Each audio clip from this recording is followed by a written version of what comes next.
mengambil keputusan, tahu lah Desember Barat 27 itu memang kita banyak mengalami kejadian-kejadian yang terkait dengan dilema etika. Misal kita punya 2 guru pada saat saya pertama masuk ke Desember Barat 27 kondisinya sakit, tidak bisa mengajar. Tentunya ketika beliau kita nonaktifkan kan bukan atas dorongan kepala sekolah, tapi beliau harus menyadari bahwa memang kondisinya tidak bisa untuk melakukan atau memberikan pengajaran. Kita ingatkan kembali dengan regulasinya. Ada PP 94 tahun 2021 terkait dengan kepegawaian, terkait dengan disiplin pegawai. Kalau sakit 3 hari ada surat dari tingkat mana dulu nih, dokternya dokter apa dulu, kemudian lebih dari 3 hari. Kalau misalnya 3 hari kan swasta masih bisa, dokter swasta, kemudian kita naik ke dokter pemerintah.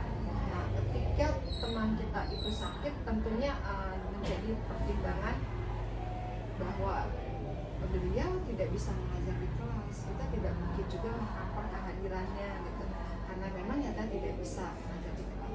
Kita ajukan beliau panggil dulu, lakukan pemanggilan. Ini aturannya kalau sakit lebih dari 9 hari, ibu bapak dapat mengurus cuti, karena memang cuti itu bisa dilakukan. Akhirnya kan dipanggil, mengurusnya cuti. Ketika akan melakukan pemanggilan pun saya berdiskusi dulu dengan kepegawaian, dengan wakil bidang kepegawaian. Berarti kan ada yang kita libatkan, 1 orang atau 2 orang, kemudian juga pihak dari keluarga si sakitnya.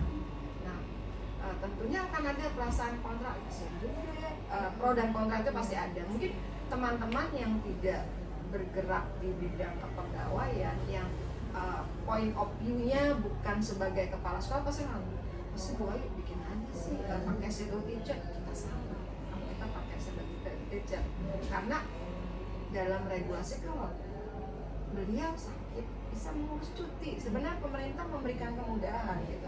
Hanya saja memang haknya si cuti itu tidak mendapatkan TKD gitu kan. Balik lagi memang kita tidak melakukan pengajaran gitu, tidak melakukan kewajiban, daripada kepikiran juga dengan kondisi di sekolah gitu kan, lebih baik cuti. Itu memang ibu melakukan prosesnya.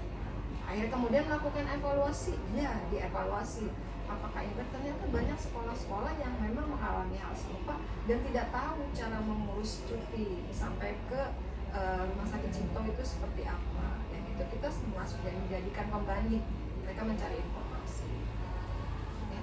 Adakah seseorang atau faktor-faktor apa yang selama ini untuk mempermudah atau membantu ibu dalam mengambil keputusan dalam kasus-kasus dilema etika yang terjadi di sekolah? Iya, tadi kan ibu cerita ya di awal ya bahwa ada nggak sih yang bantu kan, tekniknya tadi diceritakan pertama dipanggil gitu. Nah, dalam hal ini terkait dengan dilema etika ini, yang pertama tentu berkaitan dengan kedua wakil saya, wakil kepala sekolah bidang kurikulum dan kesiswaan. Nah, kalau kurikulum itu juga kan mendapat tugas tambahan di bidang kepegawaian, dan yang kesiswaan itu biasanya terkait dengan dana sosial, lomba-lomba dan macam-macam. Itu 2 wakil ya. Kemudian selanjutnya jika kasus-kasus dilema masih terasa belum terselesaikan, saya melibatkan rekan-rekan yang lain untuk memberikan saran, mempermudah saya dalam pengambilan keputusan. Jadi saya libatkan lagi. Misalnya kalau nanti terkait dengan kesiswaan, selain Bu Sari, saya manggil Mas Doni juga, bisa Bu Neni, atau guru kelas yang bersangkutan. Nah, terkait dengan kepegawaian, selain Bu Maria, saya juga kadang-kadang minta juga pendapat dari guru senior. Pada saat itu kan juga dulu ada yang bisa lah untuk dimintai informasi-informasi terkait dengan dilema etika tersebut. Nah, dari semua hal yang tadi sudah disampaikan oleh ibu, pembelajaran apa yang ibu petik dari pengalaman ibu untuk mengambil keputusan dilema etika? Ya, dari awal kan yang luar biasa saya tekankan ke teman-teman CDP angkatan 9 ini ya, bahwa yang paling kita pegang teguh itu adalah regulasi atau aturan yang berlaku. jika ada perasaan bersalah, perasaan kasihan, itu kita tekan sedemikian rupa, kita sesuaikan dengan aturan. Karena ketika kita bicaranya aturan, kita udah melakukan yang terbaik gitu. Jadi subjektivitas kita udah kita singkirkan dari jauh. Nah, jadi teman-teman mengambil keputusannya juga bisa dikatakan bahwa keputusan yang kita ambil itu adalah keputusan yang terbaik, keputusan yang amanah, keputusan yang profesional.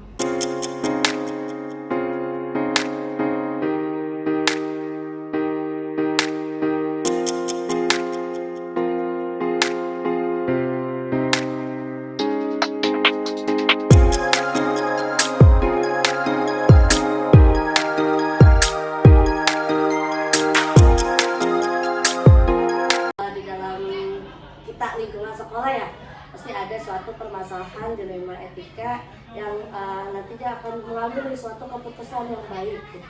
Terima kasih Bu Lia atas pertanyaannya. Jadi untuk dilema etika itu saya menentukan atau mengidentifikasi ini dilema etika atau bukan ketika saya menemukan suatu permasalahan yang ini benar, yang ini benar juga. Lalu saya pilih yang mana gitu kan ya. Jadi benar versus benar. Nah, untuk mengambil keputusannya, saya kan harus mengambil keputusan yang benar, yang baik, yang terbaik gitu ya, di antara yang baik. Karena dua-duanya benar gitu.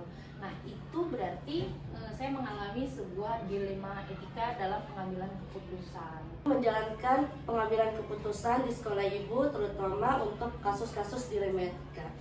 Jadi untuk kasus-kasus dilema etika, jadi biasanya saya itu mengenali nilai-nilai yang saling bertentangan itu. Jadi nilai-nilai itu baik, semuanya baik, tapi itu saling bertentangan. Jadi saya kenali dulu itu, kemudian saya cari tahu nih siapa yang terlibat di situ. Kemudian juga saya mengumpulkan fakta-fakta gitu kan ya, supaya keputusan nanti yang diambil itu yang terbaik di antara yang baik, yang paling benar gitu ya. Jadi bisa berjalan keputusannya itu bisa diambil dengan ya bijak gitu, seperti itu. Luar biasa sekali ya Bu ya. Lalu untuk langkah-langkah selanjutnya nih atau prosedur yang ibu biasa lakukan untuk melakukan suatu kasus dilema etika itu seperti apa? Dulu dia nilai-nilai apa yang bertentangan, kemudian kita cari tahu dulu siapa-siapa yang terlibat di dalamnya. Kemudian saya mengumpulkan fakta, data dengan banyak melakukan wawancara kepada pihak-pihak yang terlibat tersebut. Kemudian cari tahu juga berdasarkan bukti-bukti pendukung yang lainnya. Jadi ada data dan fakta yang kita kumpulkan. Kemudian yang pasti diuji dulu. Diuji berdasarkan apa ujinya? Ini kalau secara aturan benar atau enggak gitu. Jadi uji legal lah gitu ya. Kalau secara aturan salah ya udah pasti salah gitu. Tapi kan ada juga yang secara aturan itu benar gitu kan ya. Nah kemudian ada juga secara regulasi ini gimana gitu kan ya, secara kejadian-kejadian sebelumnya atau kasus-kasus sebelumnya yang serupa ini seperti apa gitu kan ya. Kemudian intuisi, jadi memang harus asah intuisi dan hati gitu ya, karena itu kan dilema ya. Jadi memang prinsip resolusi, jadi kira-kira keputusan yang kita ambil ini bisa menjadi solusi nggak buat permasalahan tersebut. Setelah itu ya saya cari ini lagi, kira-kira ini kan benar lawan benar, bingung gitu ya karena dilema, ada nggak opsi yang lain gitu. Jadi cari hal-hal lain yang bisa jadi opsi pengambilan keputusan tersebut. Kemudian buat keputusan, setelah itu pasti yang penting adalah refleksi. Selama ini Ibu ini anggap efektif dalam mengambil keputusan itu pada kasus dilema etika, apakah sudah sesuai atau bagaimana? Saya sih merasa memang belum 100% ideal gitu ya, tapi kita berusaha untuk menuju ke sana gitu. Yang efektif sih menurut saya memang ketika keputusan yang diambil itu bisa kita pertanggungjawabkan secara aturan dan juga bisa kita pertanggungjawabkan secara nilai-nilai kebajikan tadi. Nilai-nilainya itu memang sudah sesuai dengan kebajikan universal dan juga berdampak gitu, untuk murid, dampak baiknya. Pangannya memang kalau terkait dengan dilema etika itu, keputusan yang diambil biasanya tidak bisa memuaskan semua orang gitu, atau semua pihak gitu ya.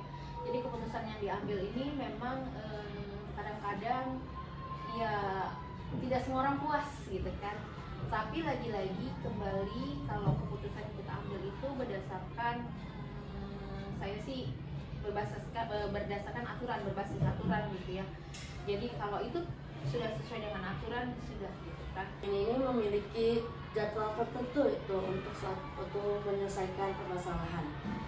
Permasalahan itu kan ada yang penting dan mendesak gitu ya. Lalu juga ada permasalahan yang penting tetapi tidak mendesak. Nah, kalau untuk penting dan mendesak itu biasanya saya ambil keputusannya ya cepat gitu. Tapi kalau keputusan-keputusan yang penting tetapi tidak mendesak, memang kita butuh pemahaman, pertimbangan, pendalaman dari masalah itu.